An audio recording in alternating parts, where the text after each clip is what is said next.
I did a series of meter readings, and I'm going to show you those over a period of 3 or 4 days, so you can see how the meter is recording the power that's coming from the grid and coming from solar. And you will see a progression where solar is generating more and more power to the grid than our meter reading. I'm doing a study now of the meter to try to find out the reading. You're going to see 13, which is what's coming from the power company, and 16 is coming from our solar.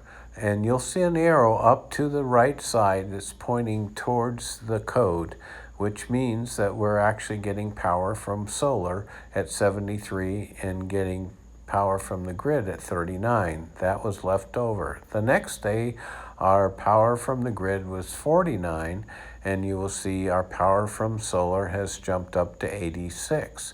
So there is a power difference here being generated. Now you're going to see another day, which is now 60 from the grid and 118 from solar. And the final day right now is 138 from solar, and you will see 73 is from the grid, which I think occurs through the night, is what the power we used. So you can see solar is advancing and giving us credit. I went out at 8 o'clock at night to see where the power was.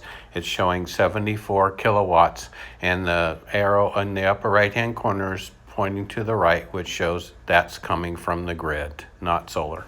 This is the next day. It's 10:30 in the morning. You can see 149 and 82. Looks like we used 10 kilowatts of power last night from the power company, and you can see the arrow is pointing left to solar. This is a reading I took from the meter at 3 o'clock from the same meter I took this morning. You can see that 82 is staying consistent. That's from the power company, but the solar has moved up to 169. This shows it's working. I hope you continue to follow my channel. It's Solar Panels for Brazil. I learned I'm using 10 kilowatts of power at night and 10 kilowatts of power during the day, which solar is absorbing and continuing to produce positive power. I will be doing a review of my power bill at the end of the month, so please stay tuned